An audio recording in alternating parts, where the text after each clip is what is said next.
Hello and welcome. This is Shane Moore, and this is, in fact, the Texas Live. And I will be here for the next hour and a half, maybe longer, talking about quantum computing, the abyss. And I'll explain how that correlates with the abyss and different things mentioned in the Bible and other spiritual texts. And we'll also have open forum with a number, with a call-in number that you can call in and reach me on. I'm flying solo tonight. So anyway, the abyss, quantum computing. Quantum computing has unimaginable power and is able to do things we've only seen so far in science fiction. Now this is science fact. The key is the unlimited information quantum computing is able to gather and exploit to build knowledge at an incredible rate. I'll explain how quantum computing, knowledge, the Kabbalah, and the Tree of Life are just some of the things that are related to quantum computing, to this goal that these seemingly mad scientists have. Also taking your comments, questions, and calls about what's on your mind and topics that you want to discuss. The show line number is 430-901-1597. That's 430-901-1597.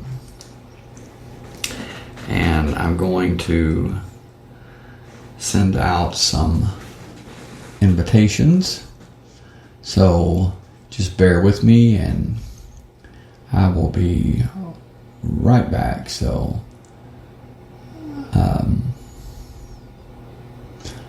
hold on just 1 second. I'm doing this tonight a different way, having problems with internet connection, and it's been a nightmare, I can assure you that. So, but yes, certainly has. I know a little bit about computers, but I'm not knowledgeable at all as far as being a pro or anything like that. Not even close. So it's certainly a challenge. But anyway, I hope everyone had a great Thanksgiving, and I know I ate too much, and I'm sure that everyone else did also. Anyway, just give me a few minutes, and I will let the people show up for the live chat, and then we will get started. So, definitely so. Okay, and let's see. Right.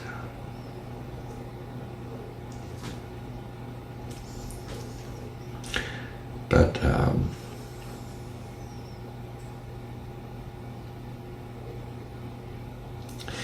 okay.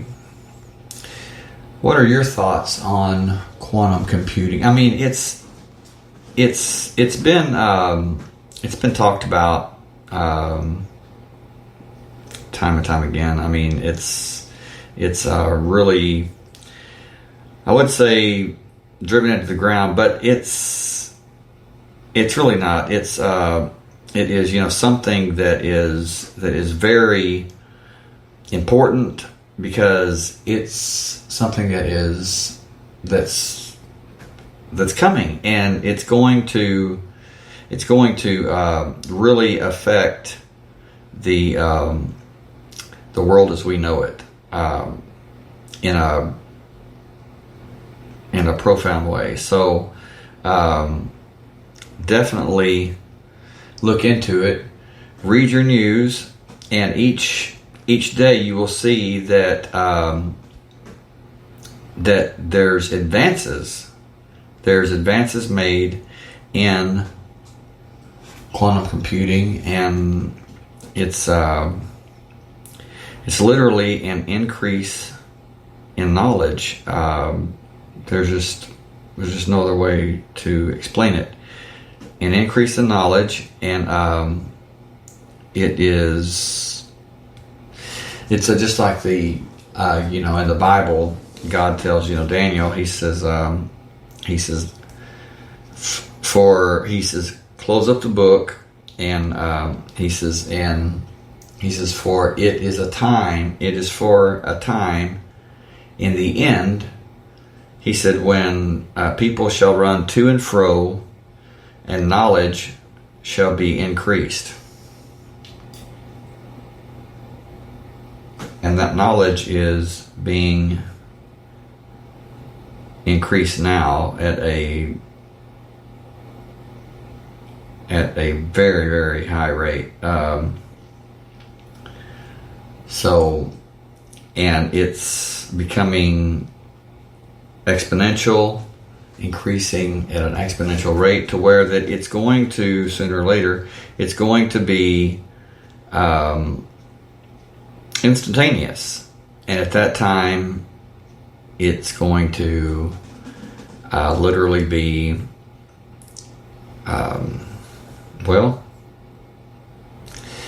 it's going to be just like the movies, the Skynet, Terminator, and that is not very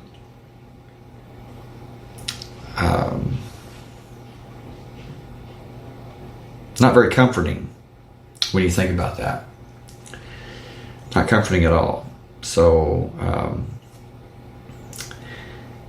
anyway,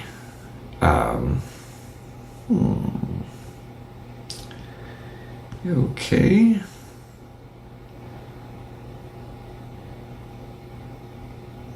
Alright.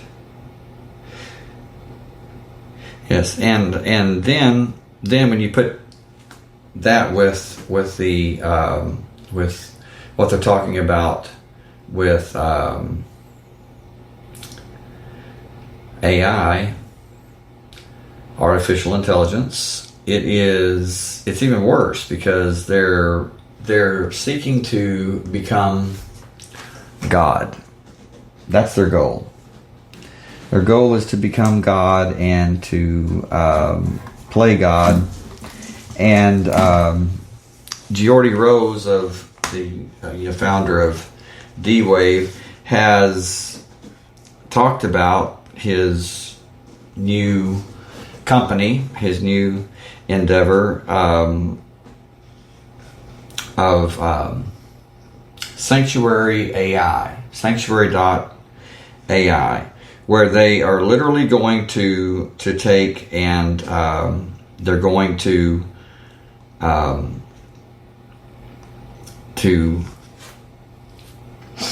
create synthetic humans, and it's really frightening stuff. I mean, they're going to create synthetic humans, and he says that are going to be filled by these old ones, these Lovecraftian ones that he talks about. He says they're not angels, they're not demons. He says they just simply, they don't care about humanity. And he says but they're coming. He says they're coming like a swarm. And so that's Yeah, a swarm of the Lovecraftian old ones is not a good thing. Not a good thing at all. Okay. Just 1 second. I'm not sure what that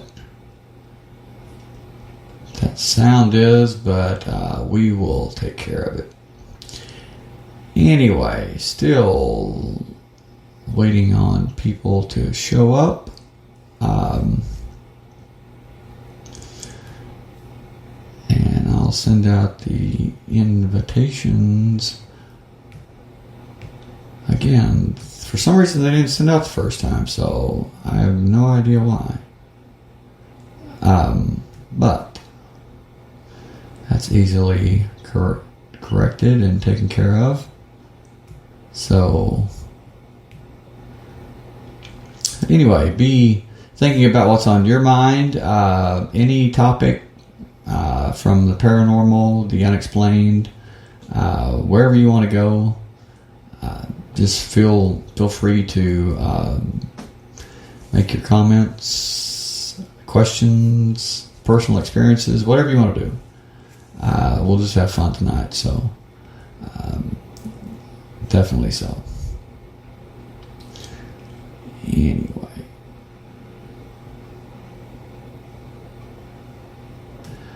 Okay. Let me see.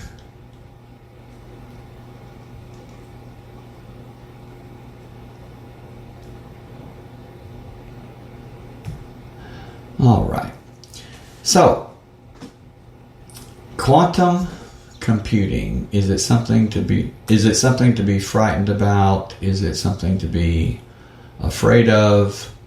I would say yes. I mean, very much so. I mean, it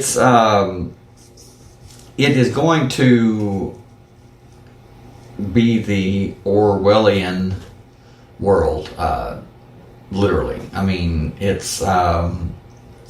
will be able to, like I said in the last show we had before we were cut off,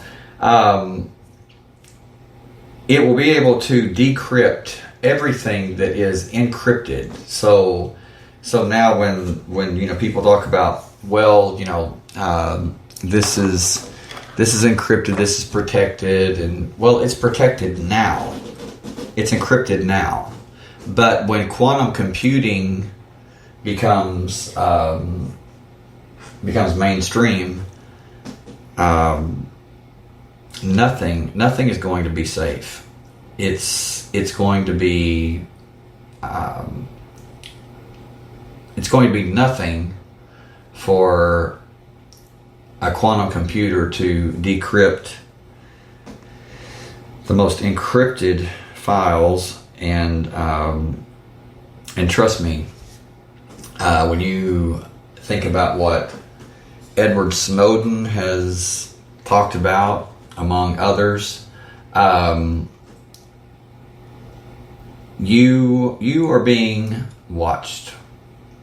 You are under surveillance. He said that they listen to you through your cell phone, your laptop, your PC, your HD TV, and they watch you. And I'm not trying to make anybody paranoid or anything, but he says, inside the HD TVs, there's a little tiny micro camera, and he says whether it's on or off, he said they can record you. And he said as far as your cell phone, he said he puts tape over his camera, and they asked him why, and he said because, he says, they can access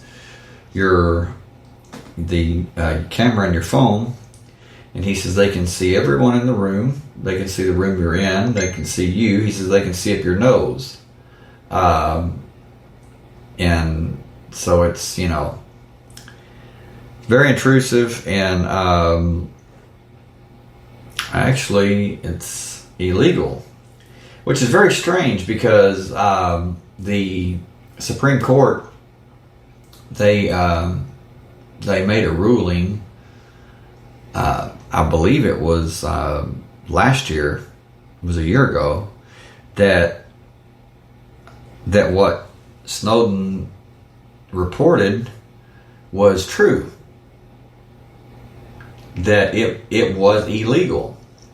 And so he said that he asked the Attorney General if he could come back to the United States and have a trial by jury. And he was told the only thing that he could be promised is that he would not be tortured. That's what I asked you.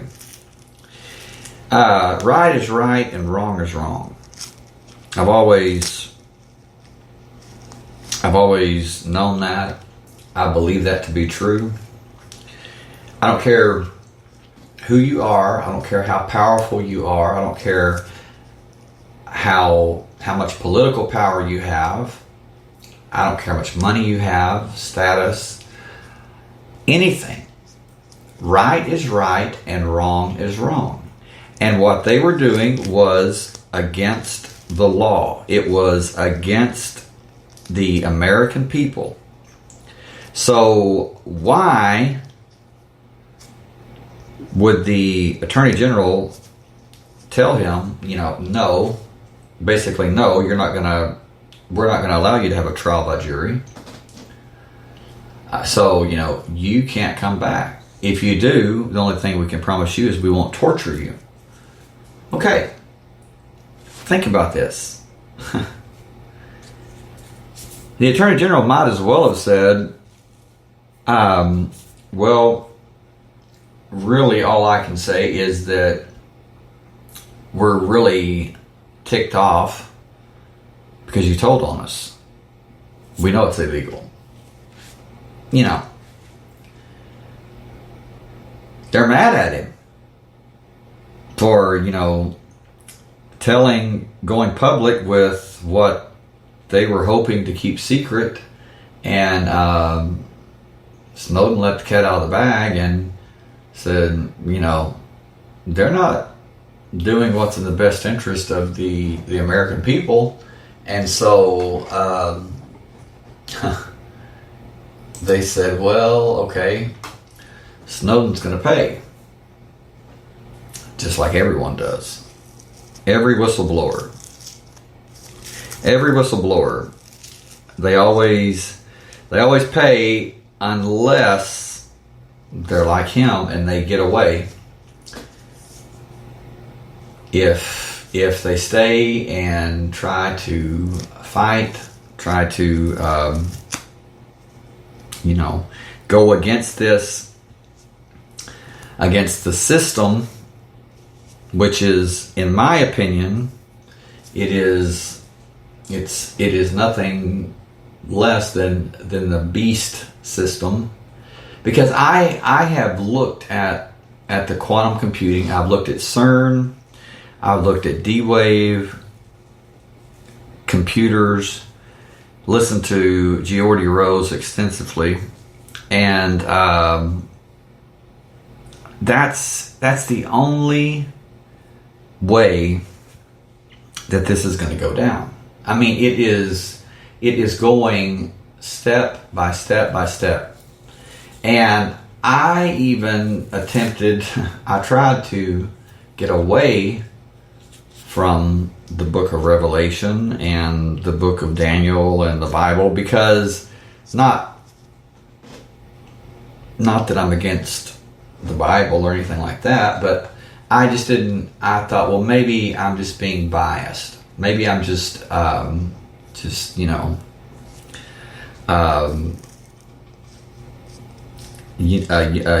maybe I'm just fitting pieces where they don't really fit in my mind, So I tried to get away from it. And every time I just kept coming back to it. And one of the things is that it's that within this quantum system, this big brother, if you will, a really big nightmare, is that that if you do something, hey, glad you joined us, is that if you don't go along with the program, they're not gonna come and hunt you down. They're not going to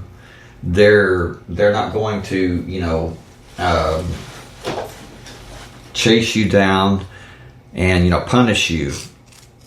The fact is, and this is really something that most people, they don't expect, but the truth is that they know that you're going to come to them. You're going to go to them. Why?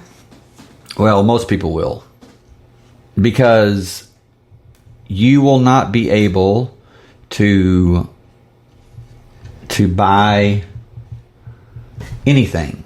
You won't be able to buy a pair of shoelaces, because everything will be, hey Cheryl, glad you joined us. And let's see,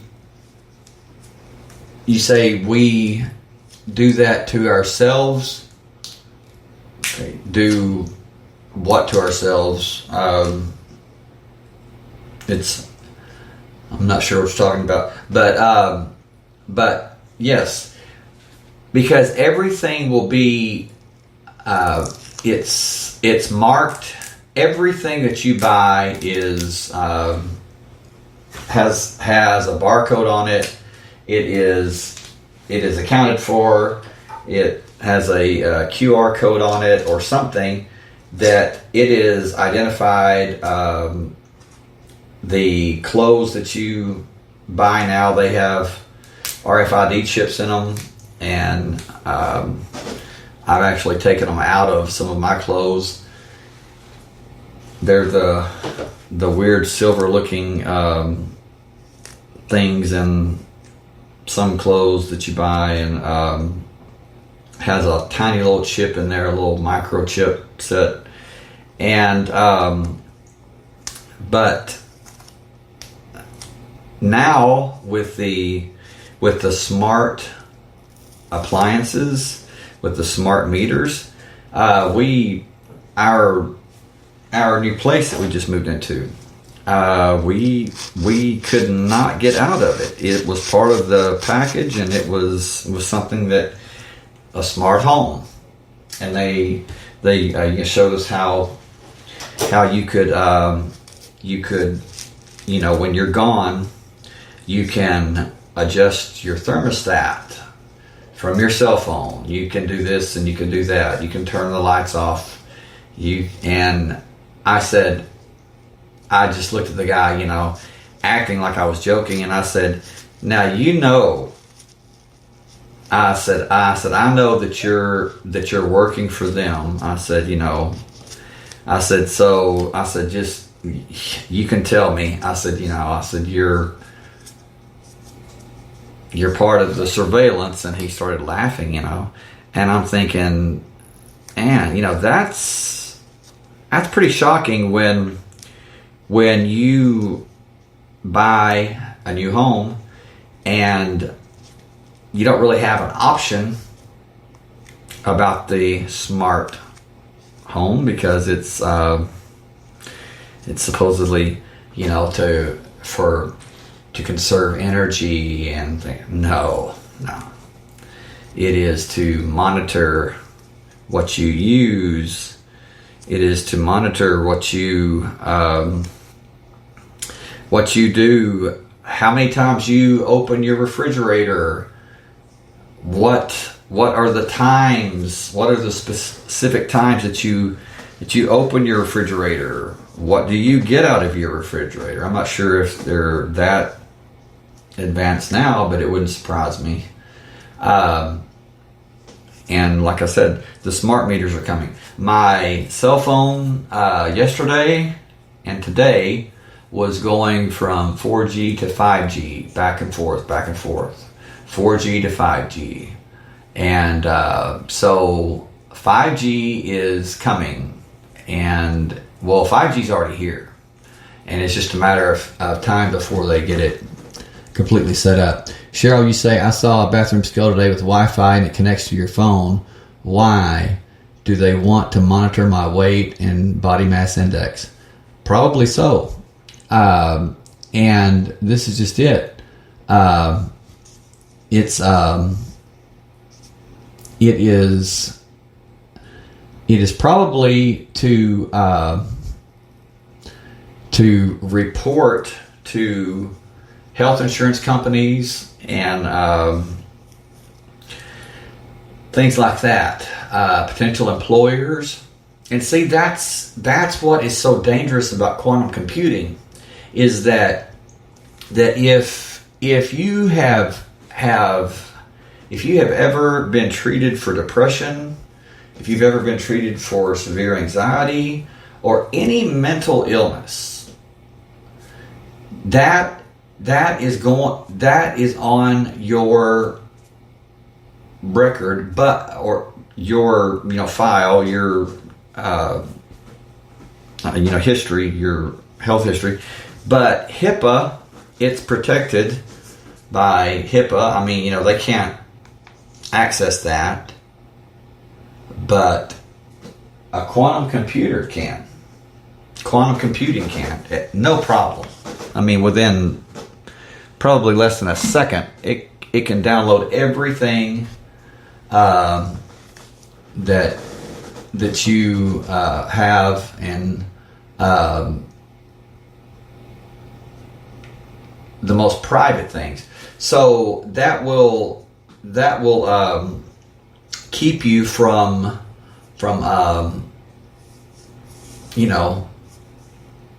getting some jobs, employment, because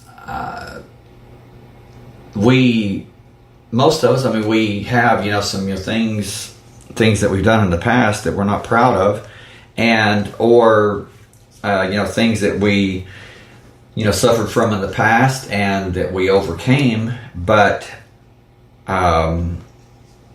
it is total control.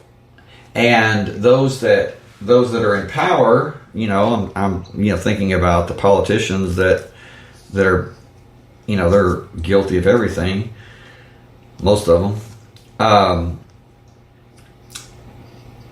Those in power, they can have their records or their files or whatever, I don't know, hidden, deleted or whatever.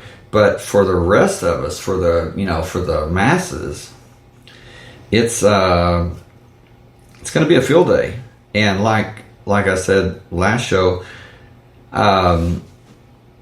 information, data is the new gold. They don't want anything. They don't need your money. They don't need anything, but they do need your information, your data. They need knowledge about you. And that's just what I want to talk about, is that the abyss that is talked about in the Kabbalah, also known as dot, dat, dot. It looks like that it's spelled that it's pronounced dath, but it is the sphere, or the Sephiroth, that's invisible. It's hidden. And that is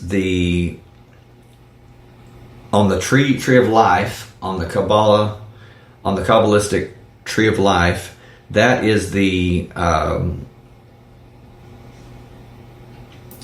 Sephiroth of knowledge. You understand what I'm talking about? Of knowledge, deep knowledge. It is literally called, and I'm going to read this so there won't be any question about it.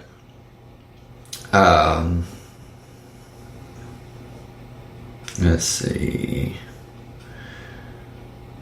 Okay. Dot is it is the doorway to knowledge. It is also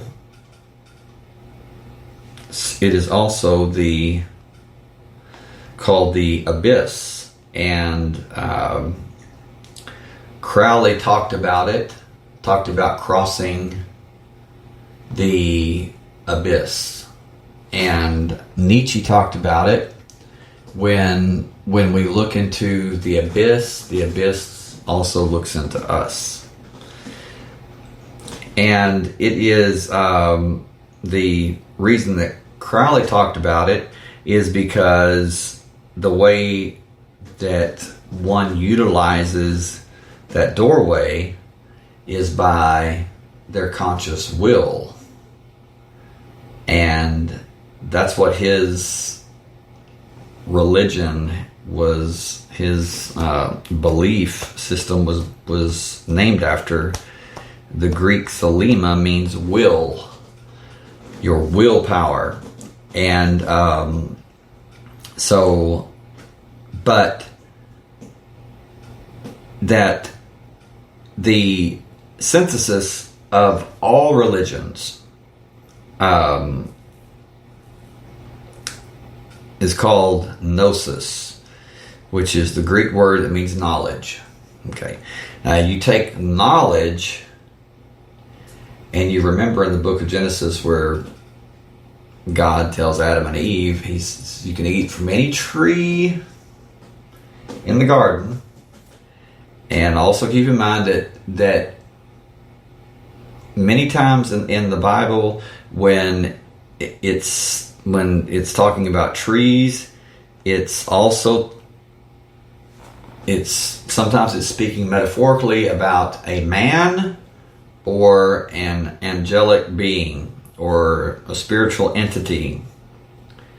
So it very well could have been that God was literally telling Adam and Eve, you can eat, you can obtain knowledge, you can satiate your hunger for knowledge from any, let's just say that it was metaphorical and it wasn't a literal tree, it was a sentient being.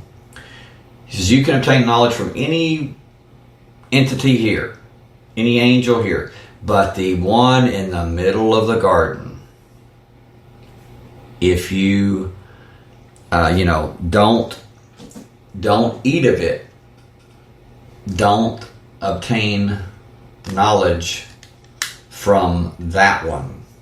Because when you do, in that day, you will die. People say, well, God lied because they didn't die that day. Again, you have to read it in its context. He was saying, in that day, you will begin to die. You will no longer be immortal. You will be subject to death. And that day, everything changed. Okay. Now, there's those that are for, that say, hey, go for it, obtain that knowledge. And then there are those that say, no, don't, because it's too much, And some people it makes, and some people it breaks. Just like in the Jewish lore, Jewish literature, the Talmud, and the Zohar, it talks about 3 rabbis that obtained knowledge from Dot and from the tree of life. They studied it, and was really 3 or 4 rabbis, and 2 went insane, and the other, I believe the other killed himself or something. It was just too much. It was too much. And that's what I'm saying is that type of knowledge that powerful, that we can't even imagine. I mean, what could it be that would literally, drive people insane or make them commit suicide? And there's this account that I read, and I can't even remember the article, but I read it about a month ago, that in Israel there's a hospital that is very near the Temple Mount. I can't think of the name of it, but it's right there. Matter of fact, you can see the Temple Mount from that hospital, and it's a mental hospital. And there was a man that was there that was researching different things, and this that was researching the Tree of Life, the Kabbalah, very powerful knowledge, deep knowledge, and things pertaining to quantum computing, artificial intelligence, AI, and how this is all moving forward to this singularity where AI becomes sentient, where it becomes as smart, and then immediately after that it becomes more intelligent than humans. And at that point, just like Elon Musk says and was quoted as saying, humans will be like house pets to AI. And but this rabbi told him, he said, that hospital, he said, it is full of people. He said all of the patients there, he says, they studied the tree of life, the dark aspects of the tree of life. And he says, they suffer from extreme depression, severe anxiety. He said some are insane. He says, but that's what that hospital, he said, that hospital is for those who went too far in their quest for knowledge. And he said, they lost it. And that's, I find it very telling that it says that that the angel, speaking, I believe metaphorically, says, and an angel descends from heaven with a key to the bottomless pit, and his name in Greek is Apollyon, which Apollo, and but his name in Hebrew is Abaddon, which means destroyer. Okay, well, you keep in mind that CERN is built on the ancient ruins of the temple of Apollo, or Apollo's hill, the god Apollo. And you also take into account that the Large Hadron Collider is buried deep underneath those ruins. I'm talking very, very deep, because when they turn it on, and it's going to be turned on 2021 at its maximum power. Right now, or when it was last on, the reason that they have it buried so deep, and the reason that they have these huge magnets, these huge cooling magnets around this almost 17-mile circle, is because when they smash those particles together, it becomes like something like 100,000 times hotter than the core of the sun. It literally becomes as hot as I believe they said almost as hot, or it puts off the same amount of intense heat as the Big Bang, whatever that was, So that's buried very, very deep. It's extremely hot. Okay. Now, when it says that this entity, this spiritual entity, has the key to the bottomless pit. Okay, well, when you put all of those things together, it sounds to me like that the Bible could be speaking, metaphorically, about CERN as hell. Because we're talking temperatures are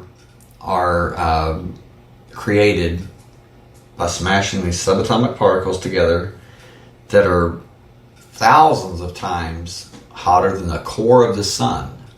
So you want to talk about fire, you want to talk about heat, you want to talk about burning. That's intense heat. I mean, there's stars that the core of stars, the core of the sun, it's not even that hot. And then you have the opposite end of the spectrum, where the quantum computer itself, the computer chip that's the size of your thumbnail, has to be placed in a huge box that looks like a monolith, like a black monolith, like the one in Stanley Kubrick's movie in '68. Okay, Cheryl, it's not loading on your end. Okay, it says we're live. I don't.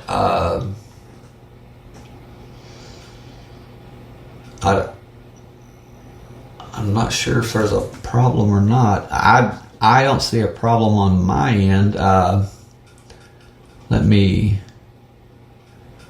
check and see.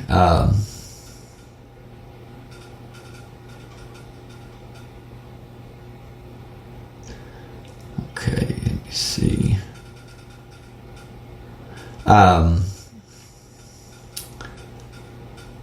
Okay. Hold on just a second. Okay, is that better or worse or?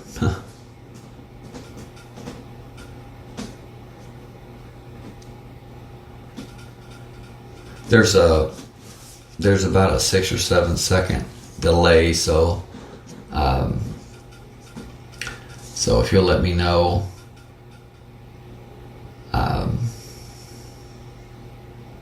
Seems like that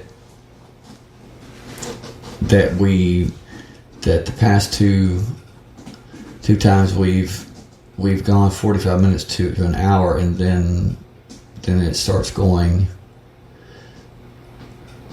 haywire, starts dropping. Oh, okay, you can hear now. Oh, good. But okay, well, if there's any more problems, please let me know.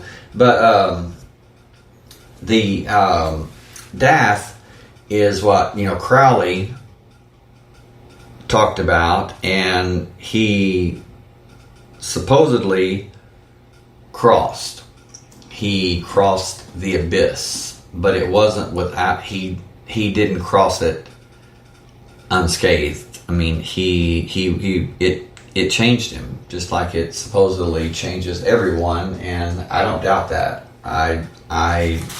I'm certain that knowledge that powerful does change people, and no one would experience that and not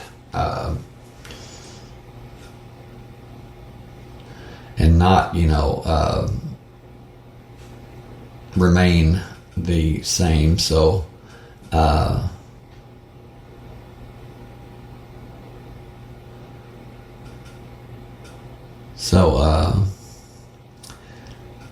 yes,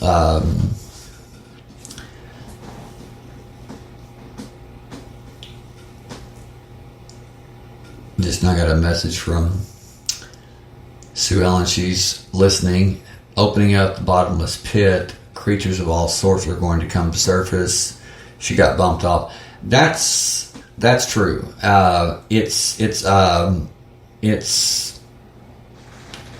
Creatures, spiritual creatures, spiritual entities, in my opinion, just like Geordie Rose said.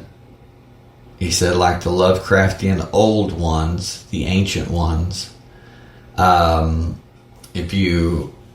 In my opinion, they're talking about those that were here before. I mean, the Watchers, the ones that gave mankind forbidden knowledge, and look what it's done. Look what it's done to the world.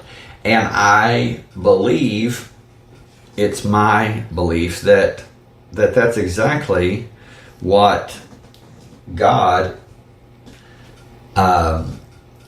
was telling Adam and Eve, in quote unquote Adam and Eve in the Bible. He says, don't access that knowledge. I believe that he was talking about the Watchers. Don't listen to them, or something like that. Don't listen to their knowledge, or what they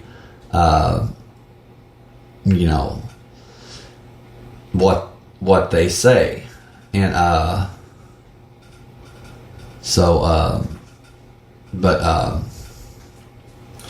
but it seemed like that they did. And what has that led to? What has the world been since then? Nothing but war. I mean, nothing but war, violence, murder, rape, pillaging. It's just not good. I mean, it's not good at all. And it seems like that it's You people say, well, it's worse now than it's ever been.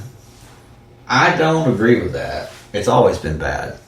It's always been bad, and it's just that that now with all of the with all of the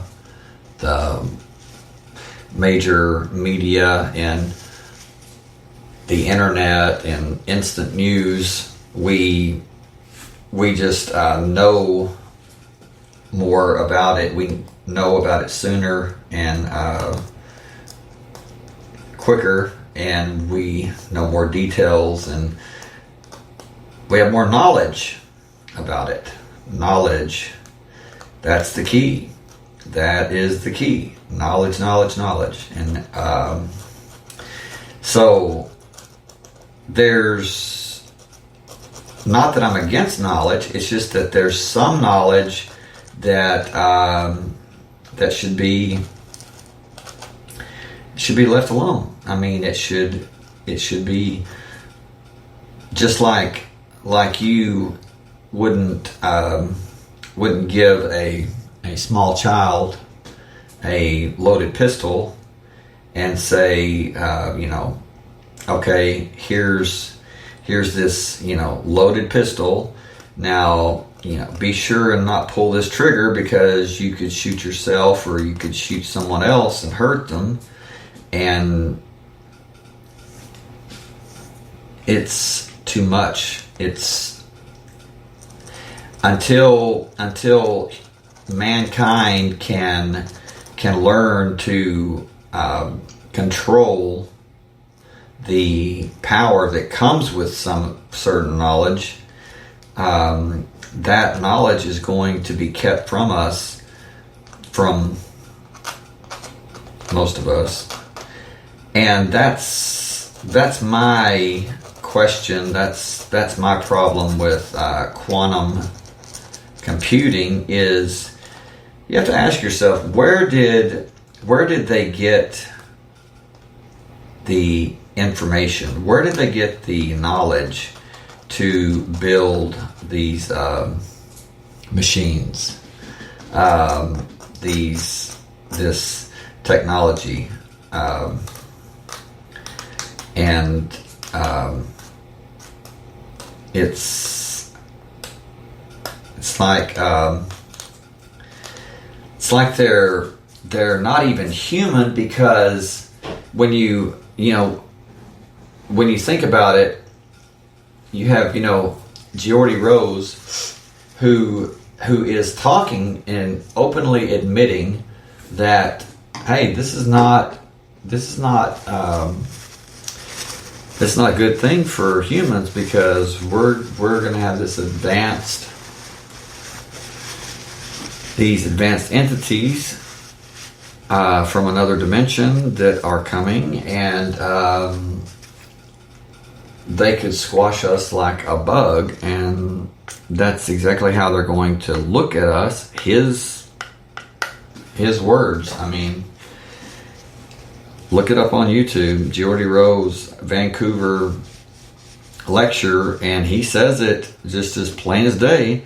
And I'm thinking, okay, why would you sell out the human race, basically? And then I'm thinking, well, nobody would, unless you're getting something from it. Unless, you always have to ask yourself in cases like this, who benefits? Well, obviously he is, gaining something from it. Money, fame, fortune, I don't know, but I just it's very creepy how that he is so gung-ho on betraying mankind. I mean, betraying Earth, betraying all of the citizens on Earth. And if this is going to sound weird, but if you look online and you look at, Geordie Rose, if you look at his picture now, and you look at his picture, pictures of him 6 months ago or just a few months ago, it is so strange because it doesn't even look like the it looks like Geordie Rose, okay, but it doesn't look like Geordie Rose. Google it now, Geordie Rose, Geordie Rose, and face pics or whatever, or D-Wave. Look at those pictures, and I swear it looks like he has created. I know it sounds crazy. It looks like he has created synthetic versions of himself.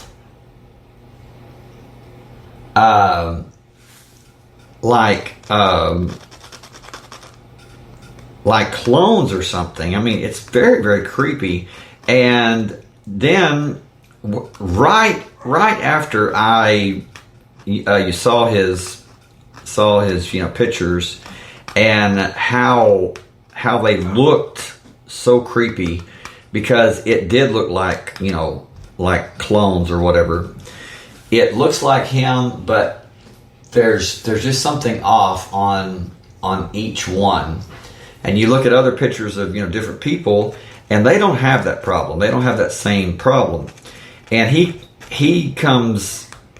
was giving a lecture this year, and he said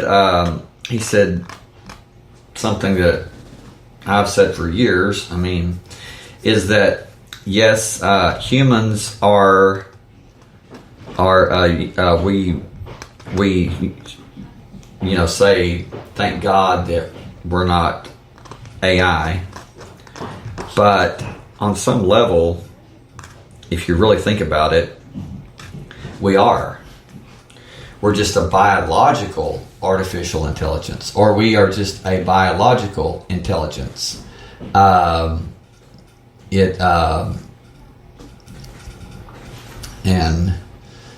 Sue Ellen has, she says,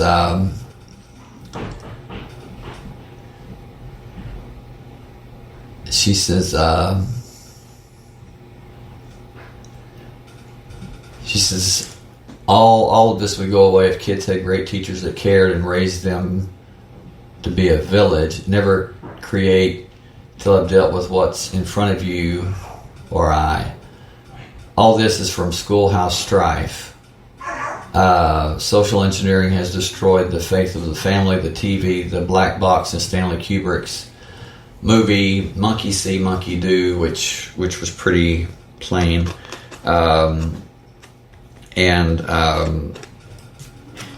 But that's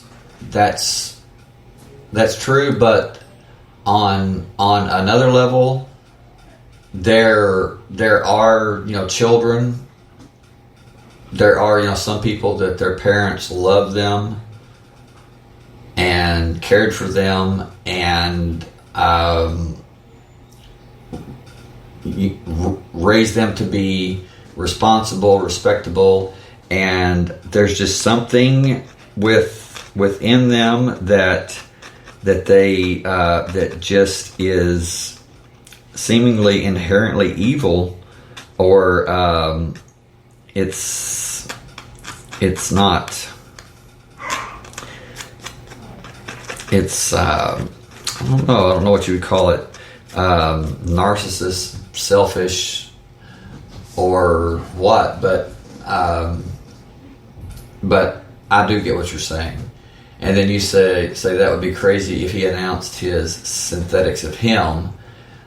Yeah, it would be, but if you look at his pictures online, you'll see that one picture looks like him, but it looks like I thought that looks like Geordie Rose, and it was him. But I thought maybe it's his brother or something.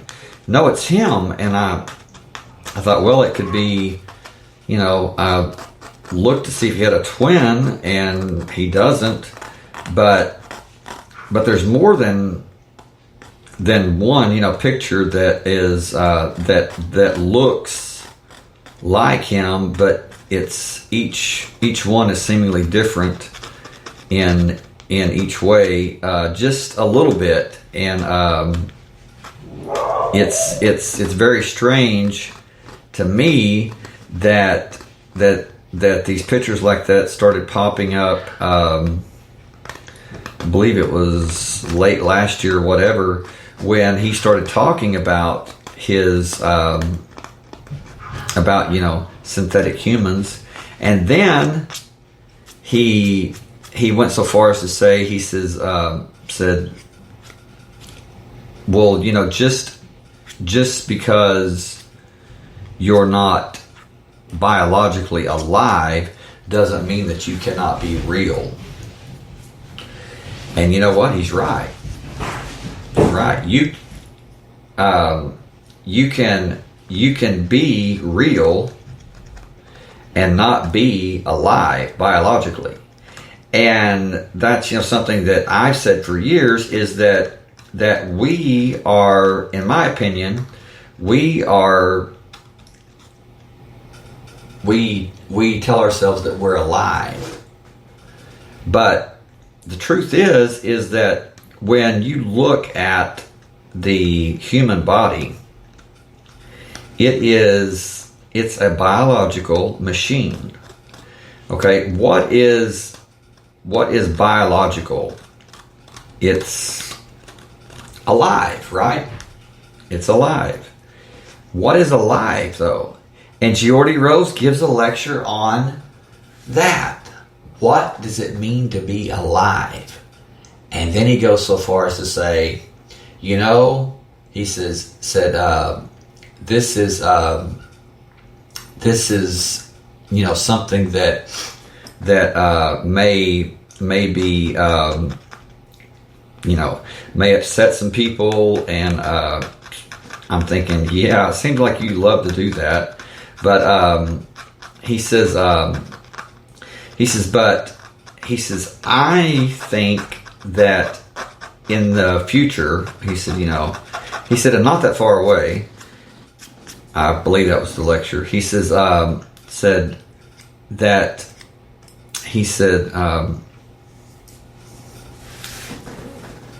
believe that creating a biological human will be within our grasp.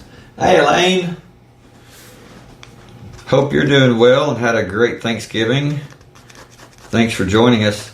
But he said, I believe that in the future, he said not so distant future or near future or whatever, he says, people say, well, he says, a synthetic human is one thing. He says, but a biological human is something else. And he says, but in my opinion, he said it is basically, it is no more than a synthetic, human. So what he's saying is, just to make a long story short, what he's saying is I know or I believe, but he's talking like he knows. I've listened to him enough to kind of pick up on when he already knows something, or when he already has the knowledge of it. He says that we will be able to create biological humans.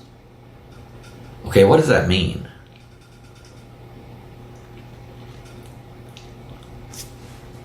Well, you're already have scientists. You're working with scientists that are working at the Large Hadron Collider, that are doing things that we don't even know about.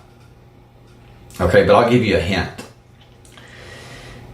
They have advanced knowledge of the planets, astronomy, astrology, and they are hell-bent, literally, on destruction.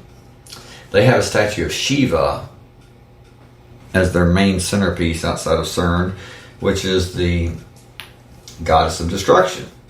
Okay, Apollyon in the Greek, Abaddon in the Hebrew, is called what? The Destroyer. Elaine, you say, are we talking about Japan and their pig-human hybrid? Whoa. I hadn't heard about that. I think well, never mind. Oh, you almost got me in trouble, Elaine. Anyway, pig-human hybrid. Well, pigs are very genetically similar to humans, so that really wouldn't surprise me. I mean, it would be gross, but no. But we are talking about the what I believe is the knowledge of the Watchers that produced the Nephilim, and that gave the forbidden knowledge to mankind on how to make weapons, and taught women how to says that they taught women how to wear cosmetics and how to be sexy and all this, everything. Okay, but that's what it's really saying is they taught them geometry. Keep that in mind. Geometry. Sacred geometry. Think about everything has a distinct shape. And that shape, and it has taken me years to realize this, but geometry is very, very important. And they don't want you to know this. They do not want you to know this. Because it's everywhere. Like, you see the Great Pyramid, okay? Let me ask you, how many sides does the Great Pyramid have?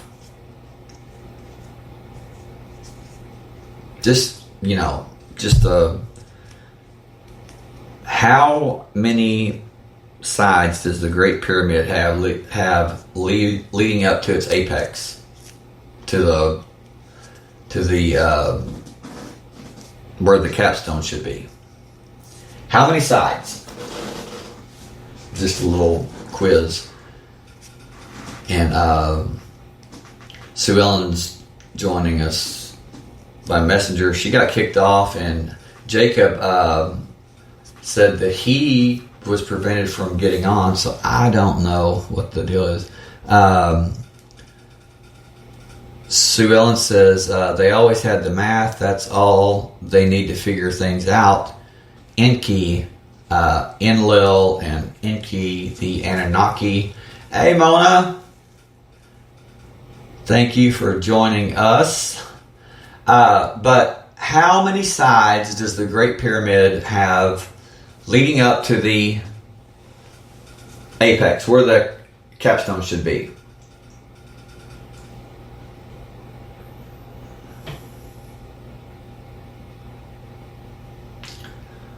And don't worry about being right. Don't worry about being wrong. Just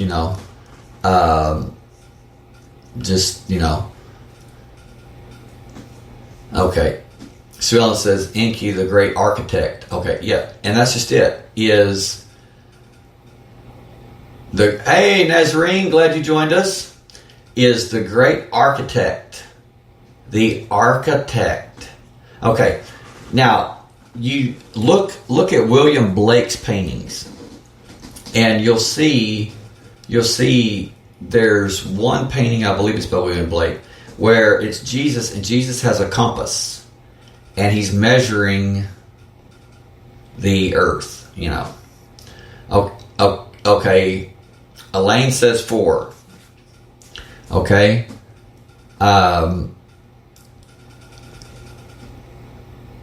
Sue Ellen says, you could figure with math what will come thousands of years. It's a big clock. Yes, cycles. But how many sides does the Great Pyramid have leading up to the apex where the capstone should be?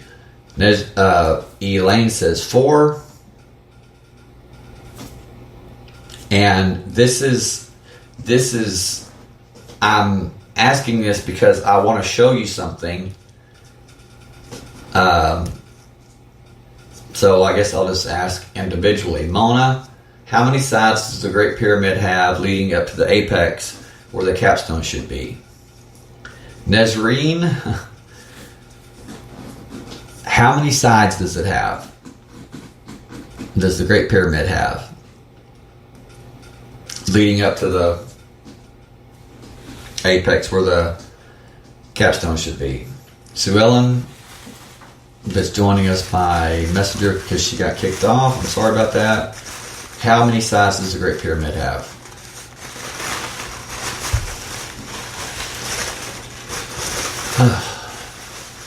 And you are going to find this over and over and over again and again and again. And there's a reason. Sue Ellen says 6. Nazarene says 3. Mona, are you going to answer or are you going to pass? You're going to say 5. Nope. Sorry. There's actually 8. There's 8 sides to the Great Pyramid. And I'm not even talking about the bottom. No trickery. When you look at the aerial view of the Great Pyramid, you can Google it now. Look at the aerial view. You will see that there are 8 sides. What it has is it looks like 4, but on each of the 4 sides, on each side there are 2 sides in one that are turned in. And when you look at that, think about the Maltese cross. The Maltese cross. The red Maltese cross, the 8 pointed star, or the eight pointed cross. Okay, they did that, and Sue Ellen really got it. They did that because the octagonal geometry, the octagonal architecture, is the most fortified architecture that is known. And the Knights Templar and the Masons, the Freemasons, they built many of their towers, many of the cathedrals and everything, with hidden octagonal 8-sided architecture. Okay. The reason for that specific 8-sided octagonal architecture on the Great Pyramid is because if it had been four-sided, if it had four sides, it wouldn't have it would have collapsed with an earthquake. But with the way it's built, with the 8 sides, with the seemingly 4 sides, but they're really 8, with each side turning in. Thank you, Nesreen. She says www.ladbible.com/more/interesting dash I dash just dash found dash out dash the dash great dash pyramid dash of dash Giza dash has dash 8 dash sides dash not dash 4 dash 201-60610. Yes, and I was looking when I was doing the research on computer boards and quantum computing and everything for this topic, and I was looking and I saw an aerial view of the Great Pyramid and the 2 adjacent pyramids and the Sphinx and the, I believe it's 6 other pyramids. And I looked at it, and for the first time it was like, I thought I was looking at a computer board. But it wasn't. It was a high contrast. Thank you, Elaine. Curiosity.com/topics/the 8 faces of the Great Pyramid of Giza. Curiosity. Yes, and it was built with those 8 sides to withstand and not collapse or be damaged by over a 10 plus earthquake. If a 10 plus earthquake hit, it would move with it instead of collapsing. Now, that octagonal architecture you will find all over the place. And it is a signature. Now, keep in mind the number 8. What is it? You turn it on its side, it's the symbol of infinity. It's the symbol of timelessness. No time. Sue Ellen, you say, what is the cornerstone the builders rejected? You say Swiss Vortex 8. Okay, well, yes. Thank you. There is a vortex that looks like a figure 8 that comes out of the top of the Great Pyramid. You can look that up too. But it's not seen by the human eye because it's ultraviolet radiation, and it doesn't come out all the time. It just comes out certain times or whatever. I believe that the Great Pyramid was at one time, I believe that it was, this is just my opinion, but I believe that it was the quantum computer of a world civilization before this one. Wow. And it wasn't a computer chipset the size of your thumbnail. It was a much larger computer chipset that was placed in the granite coffer in the king's chamber of the Great Pyramid. And there's no telling how many cubits, get it, cubits That was how they measured things, was back at that time of the Great Pyramid. Cubits, C-U-B-I-T, from your elbow to your middle finger, to the end of your middle finger. And now it's qubits, Q-U-B-I-T. Okay.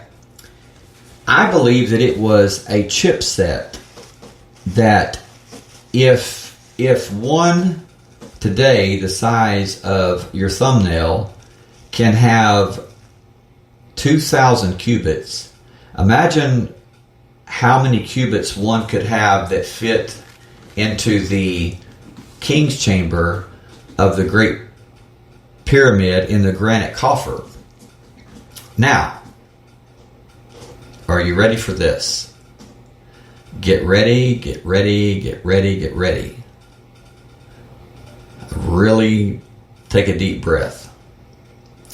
Because tonight, I'm going to tell you my theory on something that everybody has asked and wondered about. The granite coffer in the king's chamber of the Great Pyramid, the measurements, the inside measurements of the granite coffer match exactly with the measurements recorded in the Bible of the Ark of the Covenant. Whoa! What was the Ark of the Covenant able to do? It was able to win wars, slay entire armies. It was able to, whoever had it basically ruled the world. Get it? This is not a new technology. This is an old technology, ancient technology. And when it talks about, well, in the ark was the Ten Commandments, the rod of Aaron, and the manna that the Israelites, that God fed them with in the desert, in their wanderings to the Promised Land. Hey, that's, in my opinion, that's metaphorically describing a quantum computer, a portable quantum computer. And with the granite coffer being the exact measurements of the Ark of the Covenant, that's undeniable. I mean, that's not coincidence. So it figures that when Moses was in Egypt, that he, God, the Bible says that God told him to have, I forget his name, how to pronounce it, Bezalel, which was a great builder, craftsman, or whatever, to make an ark, and with gold cherubim, with 2 gold angels on the top, with their wings almost touching. What is gold? It's a conductor of electricity. Probably the most powerful conductor of electricity. What was the Ark of the Covenant insulated with? Acacia wood, I believe is what it was. And so it was lined, it was very thick and very powerful, and it sat where? It sat in the Holy of Holies in Solomon's temple, and where I believe in the Bible where it talks about the walls of the Holy of Holies when the temple was being built, I believe that it is describing walls that are 10 feet thick. 10 feet thick. Now, you don't build walls 10 feet thick to protect against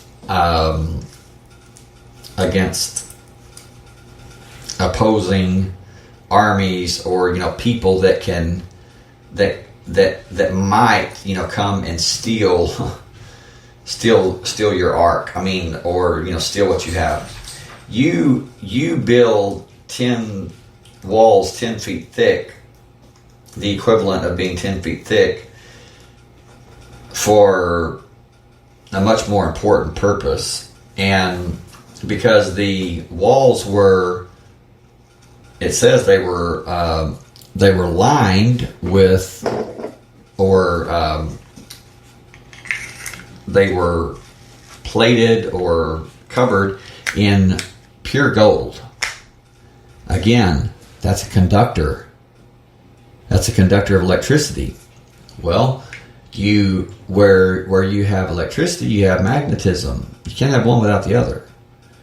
Okay, with the angel's wings almost touching, there's the mercy seat in the middle, where God said that he would dwell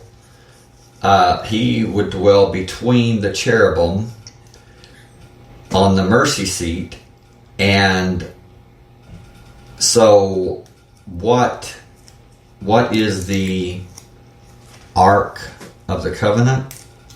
Try not to think of it in terms as ARK.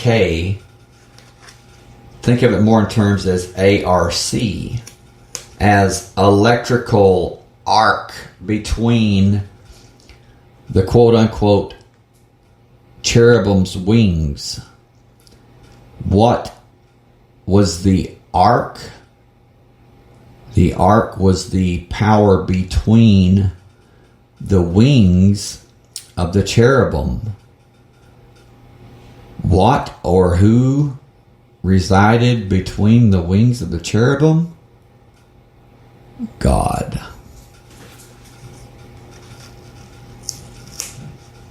So, the Bible says that God is love and God is light. What is light? Light is quanta. Quanta, literally. Quanta means a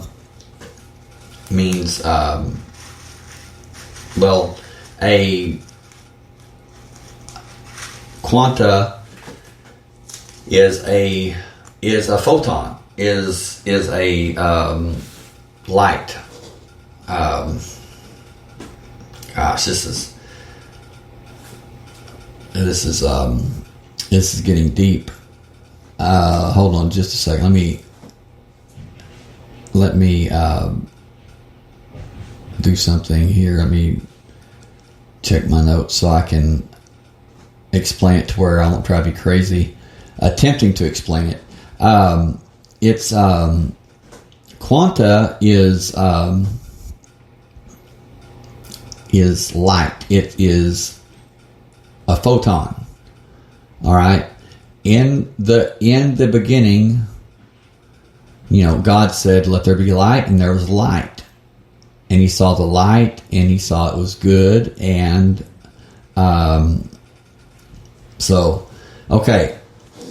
quanta, a discrete quantity of energy proportional in magnitude to the frequency of the radiation it represents. The radiation it represents. So, listen to this. When in the Old Testament, in the Torah, the first 5 books of the Bible, it says that God is light. And it says that God is it says that Moses, when he went up on Mount Sinai to receive the quote unquote law, that when he met with God, that when he came down from the mountain, that his face was shining so brightly that he had to wear a veil over his face because the people couldn't look at him. His face was too radiant. So what happened? Well, he was exposed to radiation of some kind, and energy that his body was definitely not accustomed to, not used to. And when they say radiant, it sounds like that there were like rays of light shining from his face, but I take that as he was burned, whether it be a sunburn, like a sunburn, or chemical burn or whatever.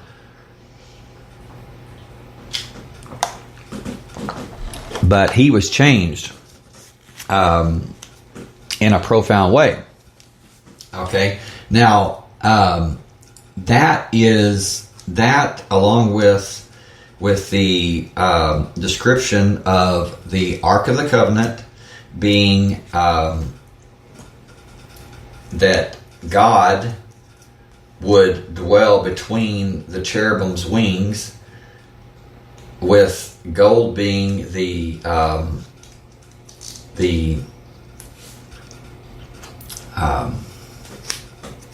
with gold being probably the best conductor of electricity, and we have the electrical arc that meets between the 2 points. What is the arc? It magnifies the energy.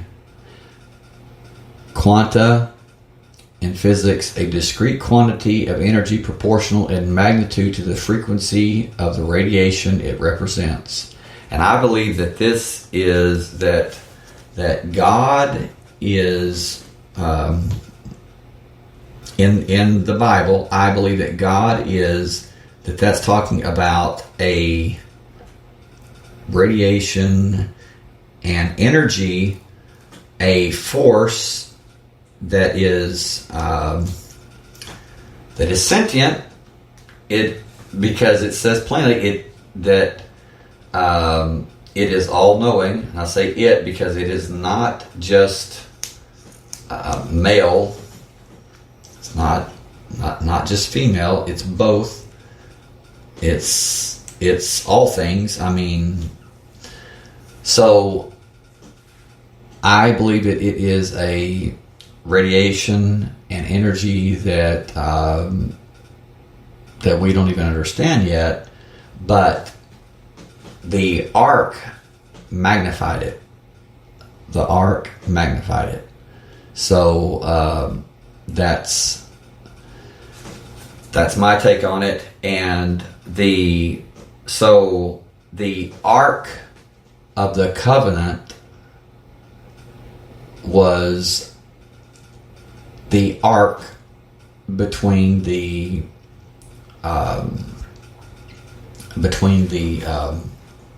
what am I trying to say?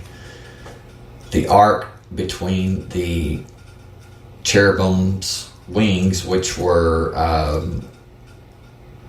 like a battery, like like a positive and negative. You had the one angel, you had the other angel. They were just like a battery, or like a binary system. The the 1 and the 0, the positive and the negative, which is what a battery is. You attach the positive and the negative, and what do you get? Energy.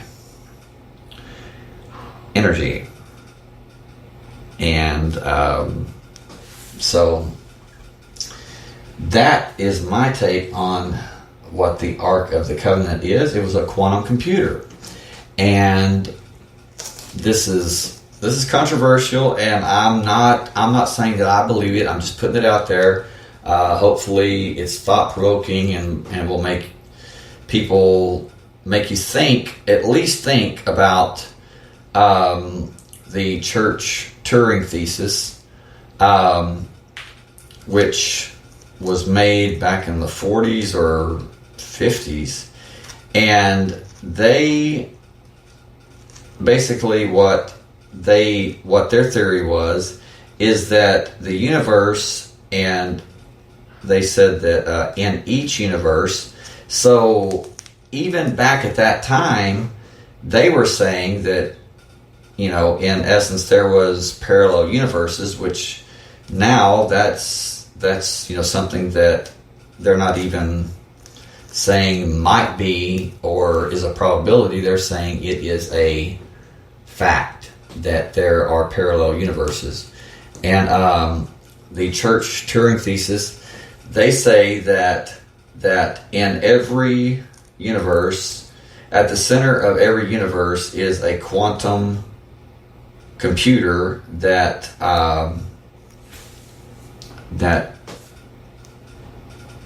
basically it runs the universe. It runs everything. How does it do that? They probably didn't know how to explain it then. Program. What kind of program? A computer program. What kind of computer? A quantum computer program. A quantum simulation. And it just 2 days ago in the news, there were two physicists that they said that they had discovered that year off and year off, they had discovered that they had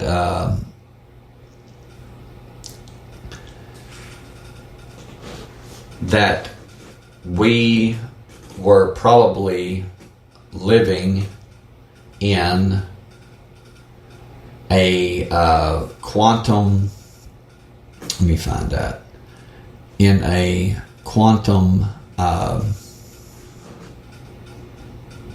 let's see, okay, this is it. This was from 3 days ago.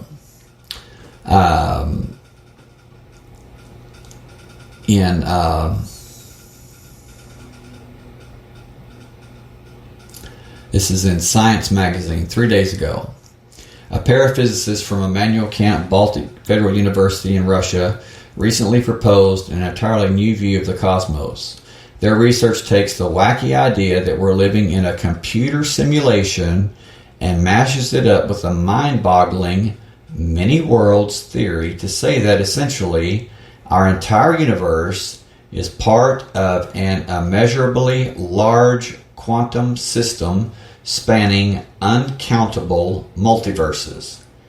Just like Geordie Rose said, and still says, and is saying to this day, that he says there are endless dimensions, just like this one. He says, just like this one. He said the only thing is he says there are certain choices that you made that altered, that changed that. He says, and what he's actually saying is that each time that you make a choice, you create an alternate reality. Every choice you make, you create a different reality, a different timeline. So, depending, it doesn't matter if it's what you have for breakfast, or if you get married, or who you marry. It creates a different reality, a different timeline.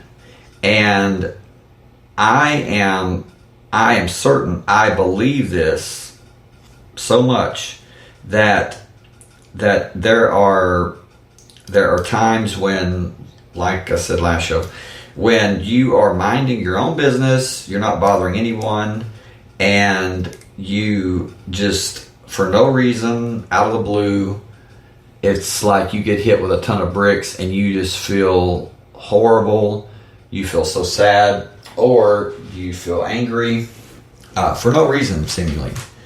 But I believe that the reason is because something has happened that has affected you in a parallel reality that was so tragic or so awful that it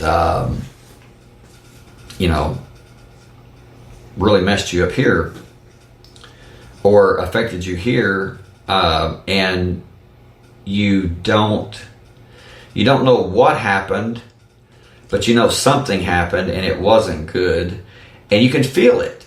I mean, I know I can. I've felt that before. It's like somebody says, what's wrong? I don't know, but there's something that's wrong. I know that we've all felt that, and I believe that there's your explanation for that weird feeling, that weird phenomena. It's not a pleasant feeling either, because you're lost. Also, it is, we meet people and they, it's very strange because it is as if we have known them our entire life. I mean, it's like there's, you just meet a person, and I'm not talking about everyone, but I'm just saying there are some people that you meet, and as soon as you meet them, you can be around them for a day or two, and it's strange because you can't remember right offhand. I mean, it's difficult for you to remember when you did not know them, and you instantly you just trust them, and you know them on a level that you can't explain, but and you don't understand, but nevertheless it's there.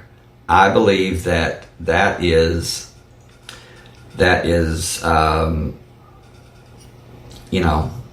the result of a parallel reality, and it can be in different forms, just like the movie What Dreams May Come. If you haven't seen that, watch it, because it's I'm not gonna tell you anything about it because I'll give it away, but it's got Robin Williams in it, and Max von Sydow, and it is an awesome movie. And when you see it, you'll know what I'm talking about, is that we meet people every day that we're just not every day, but we meet people in life that we are inexplicably and we can't explain why we're drawn to them, but we are. We are drawn to them like a moth is drawn to a flame. And even when they're hurting, or they're you're still drawn to them. You're drawn to their light, and you're drawn to their pain. And why? Because you want to help them. Why? Because I believe it's because you love them. And that you're like, whoa, you just met them. Well, think about it. Just met them in this reality. But there's something there. There's something there that transcends. And if there was ever going to be anything to transcend time as we know it, and this and that, what would it be? It would be love. Again, what is God?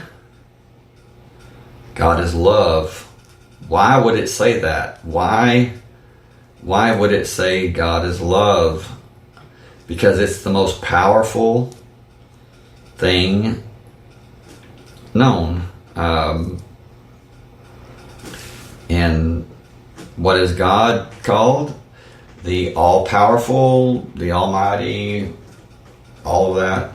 And so that's my story, and I'm sticking to it.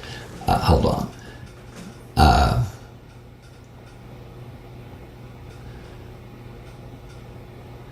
Yeah.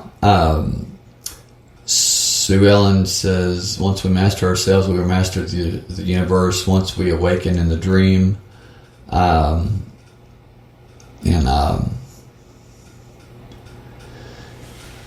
Says, all is bittersweet in this world of heaven and hell meeting on a battlefield. Well, that's another thing that I want to touch on before we close. Is that the let's see, Lane, you say have a box of tissues when you watch the movie. Oh man, I'm telling you, it is, whoa, guys, let me tell you,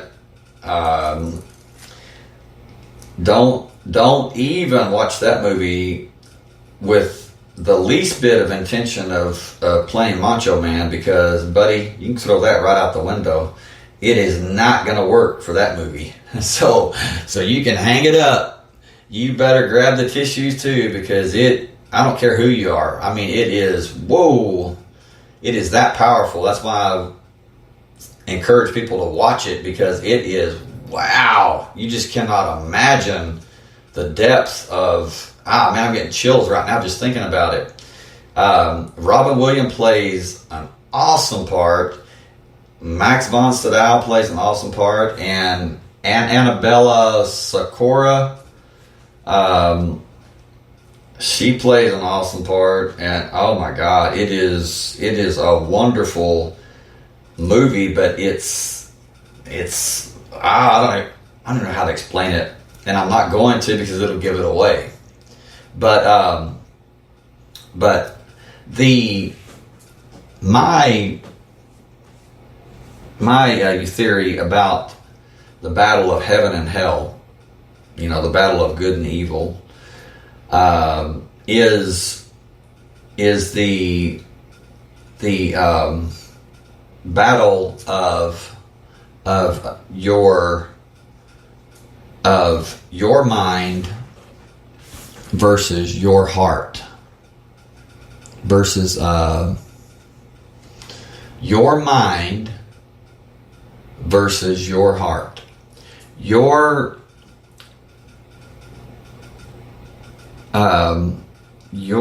earthly physicality, your bodily desires versus your spiritual needs. Now, which is more important? What you desire or what you need? If you came to me and you were starving, but you desired other things, which is more important? What you desire or the nourishment you need? Of course, the nourishment you need, or you're going to die. And that is so important, because that's the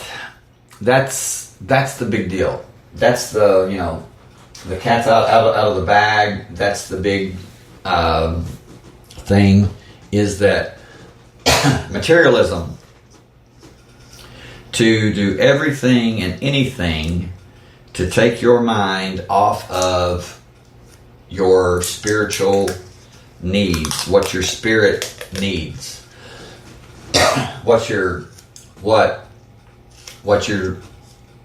the true you, and I say that meaning not you in lowercase, but you with a capital Y, the true you, the spiritual you, and not the illusion, and the illusion being you as your body, because we all know that, just like I said, just like Geordie Rose said, the body is alive, yes, but it is, nevertheless, it is a biological machine. And what do machines do? What does every machine do? Eventually it breaks down. It stops working. And I told my doctor, I said, my doctor of 33 years now, I told him, I said, wow, I said, it seems to me like when I, come and see you, I said that it's like I'm taking my truck in to the mechanic, and he says, oh yeah, he says, exactly. He said the body is a machine. He said it's just a biological machine, and he says, and like it or not, he said all machines break down, and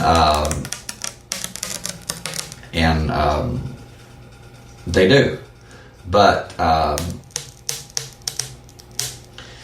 it's, and I'm about to close, so don't try not to think that I'm going to go on all night, but it's nice finally, after all the work I did. Oh man, I think I destroyed more things than I ever have, so I need to call Guinness and tell them I set a record, but I got it done, so that's what's important. The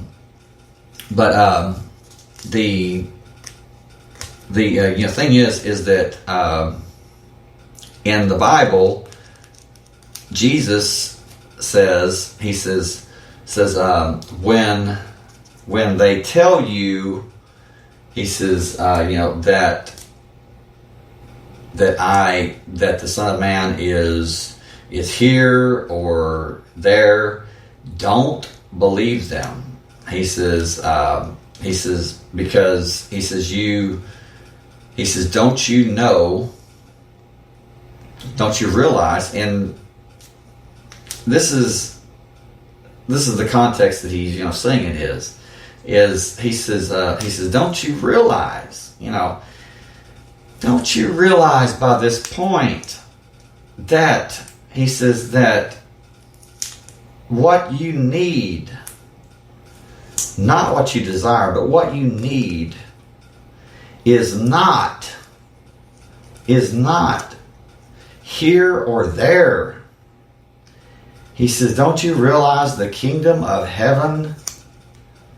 He says that happiness and peace and love and contentment is within you. He says, turn off the TV. Stop comparing yourself with the Joneses. Get out of the rat race. Stop racing the ticking trap, the clock. Get out of it. He said, get into yourself.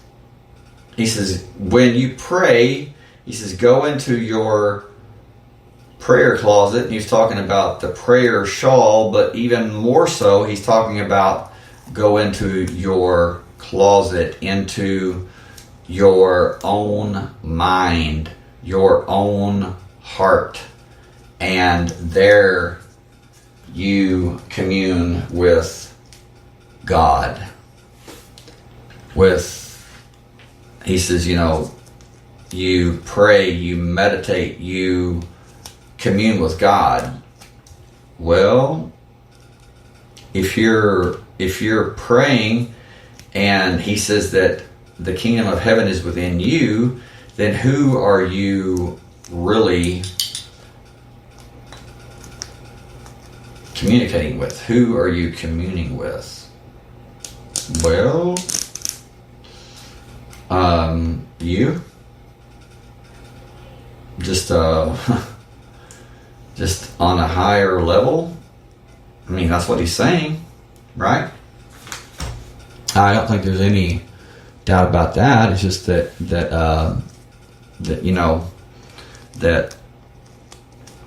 there's people that they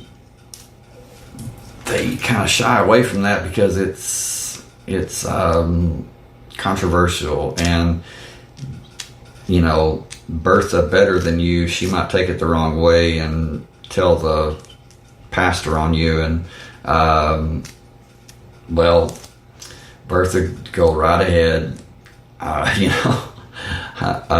There's always the religious monitors that get upset and offended by truth, and so yeah, help yourself. I'm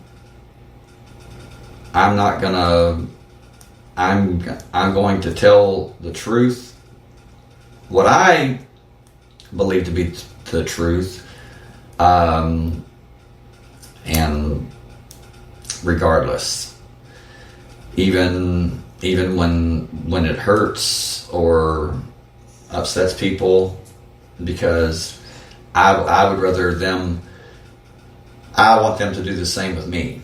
I don't want anybody to sugarcoat anything. I want the truth, the whole truth, and nothing but the truth. And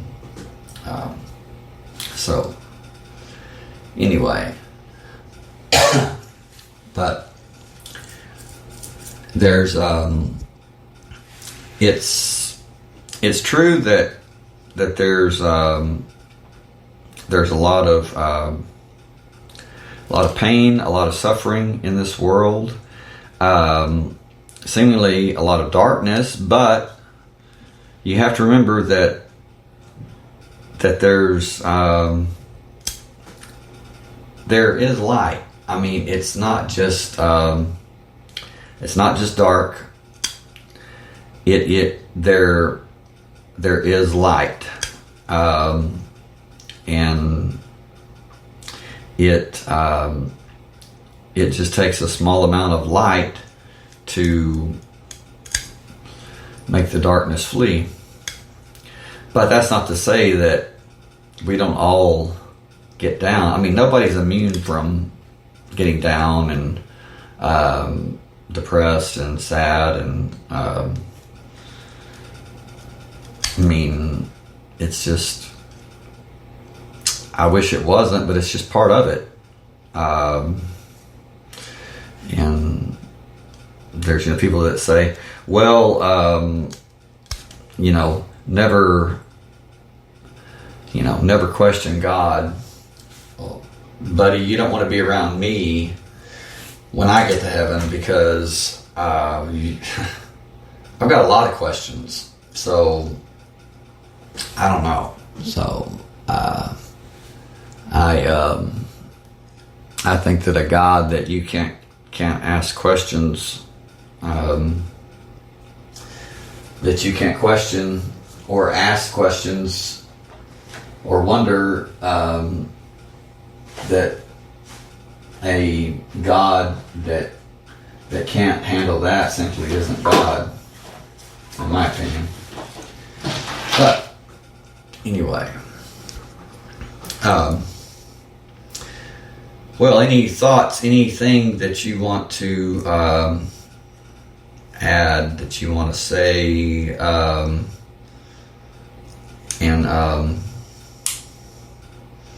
or anything that you've read about this topic, this because it's really, really creepy, because when you read the news each day, more and more, it's just flooded with everything about quantum computing and how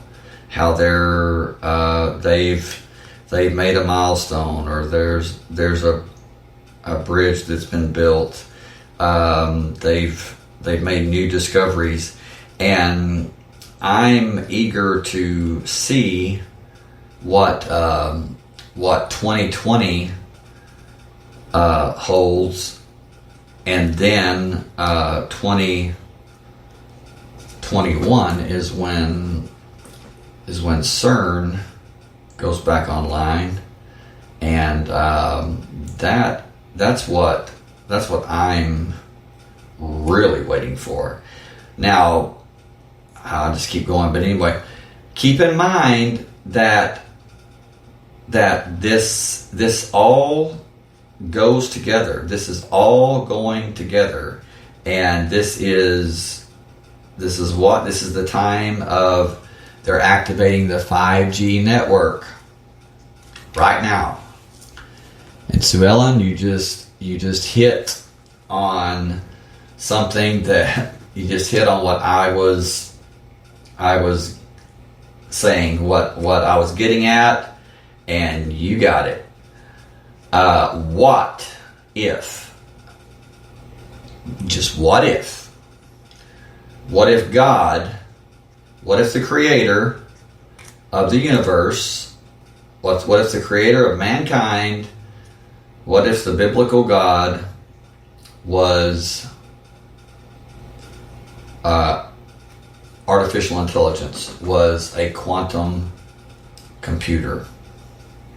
What if it was, he, she, whatever, what if God was an advanced, or maybe the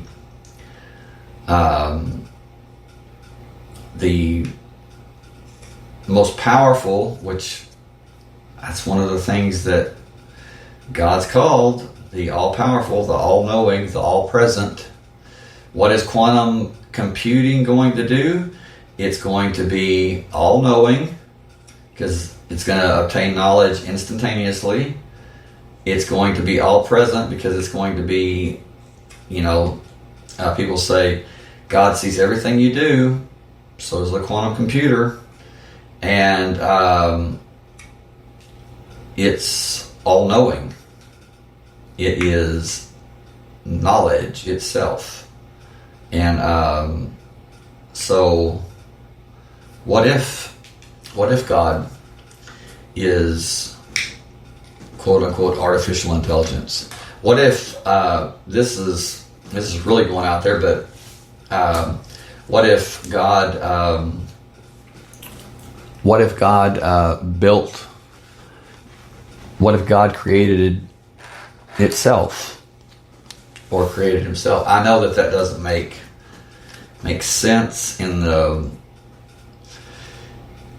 our logic and our reasoning, but in quantum mechanics, that's just it. Is if you attempt to use reasoning and logic as we know it, it doesn't work. It does not work. Up is down, down is up, right is left, 4 may be 9. It just does not make sense in a logical sense. And there are several times in the Bible where there's a certain prophet or something, or a certain person that asks an angel, what is your name? And the angel says, I can't tell you. And the prophet, I'm not sure who it was, but they said, why can't you tell me? Because it's too wonderful for you. It's too powerful for you. My name is too powerful for you. So that's pretty incredible. Sue Ellen says we are inside out in a dream within a dream, and that's been said for thousands of years. I mean, William Blake, said to something to see the world in a grain of sand and heaven in a wild flower, hold eternity in the palm of your hold time in the palm of your something, and eternity in an hour. And that's just it. It's like, Bill Hicks said, he said, this is a test. He said, this is just a test. He said, it's a ride. And he said, it's not going to last forever. You do, but the ride's not. He said, so, try to enjoy the ride. He said, and I need to do that more often. But, yeah, this is a test. This is some kind of a training ground. This is a learning process. We are being refined. We are evolving. Some people are. Some people are, they resist. They go against it. And that's unfortunate, but some people do. They just go against it, and they don't want to go with it. They don't want to accept it, and some never will. And there's many people that I've talked to that have contacted me scared to death because they say that they believe that they've committed the unpardonable sin. And my answer to that is well, if you're worried about it, if you're scared that you have and you're concerned about it, then that's proof positive that you haven't. Because if you had, you wouldn't care. You wouldn't care at all. It wouldn't matter to you. So, and that unpardonable sin is the complete turning away from from love. From it is choosing to hate, to hold on to the hatred and to the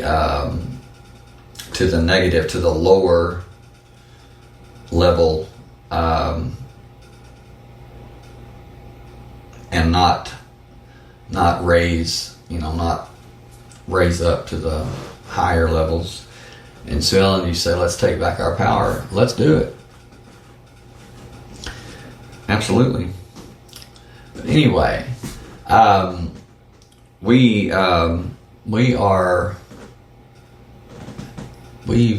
gone, I believe, let's see, we've gone over 2 hours now, so I'm going to call it a night, and I am so glad that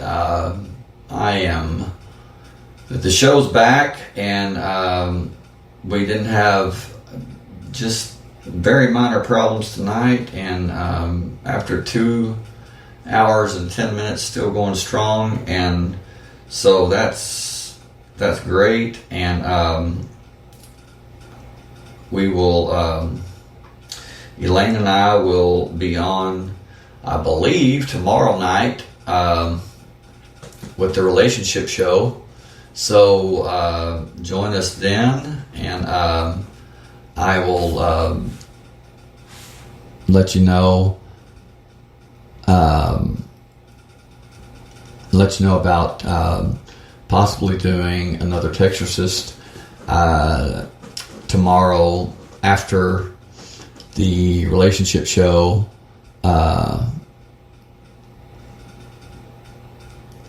So just keep that in mind. And hold on just a second.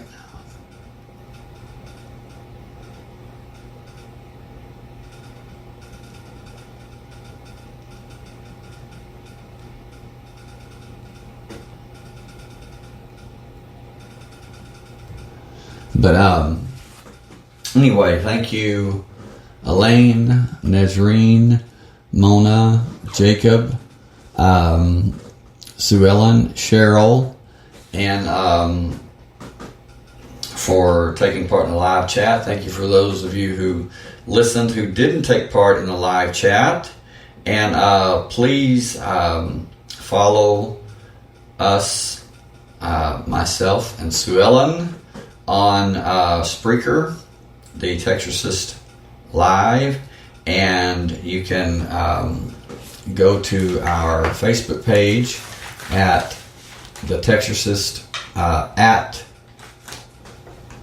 Texarcist Live, and our Facebook group, www.facebook.com/groups/Texarcist Live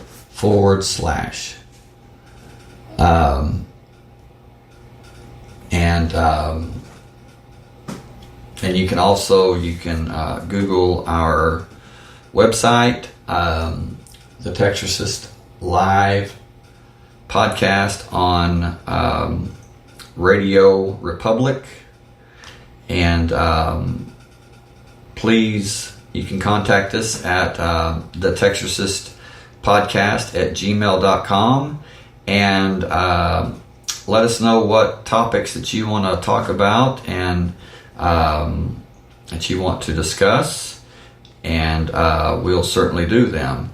I had a listener that she contacted me and let me know that she wanted to hear shows concerning the Sphinx and the Great Pyramid. So absolutely, thank you so much. That certain listener, I don't know if she wants me to mention her name or not, so I'm not going to, but thank you so much for contacting us and letting us know that, because we will certainly do it. It's one of my loves. I love studying the Great Pyramid. There's so much knowledge there, and the Sphinx I haven't really studied that much, but I'm looking forward to doing so. But anyway,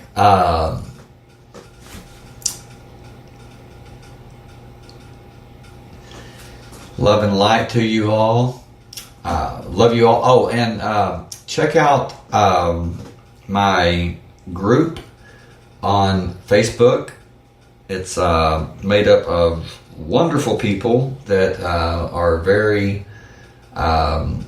they are wild, crazy, spiritual, loving, just very, very good people that were friends that have become family, and we call it our framily. It's the Spiritual Advancement Society on Facebook, and we have a good time, and feel free to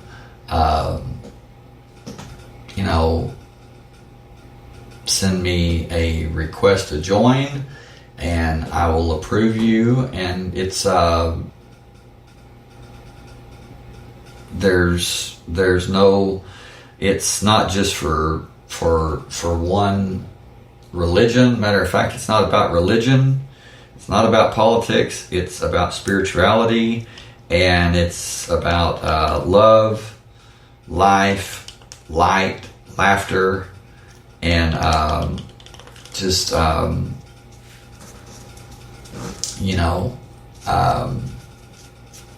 having those close ties. And like I said, it's a small group. It's approximately 135 people, but a wonderful group, and that I'm very, very proud of, and proud to call my friends and my family. So anyway, love and light to you all. Love you all. Good night from Texas. See you next time. And I'm going to add these links. So just bear with me.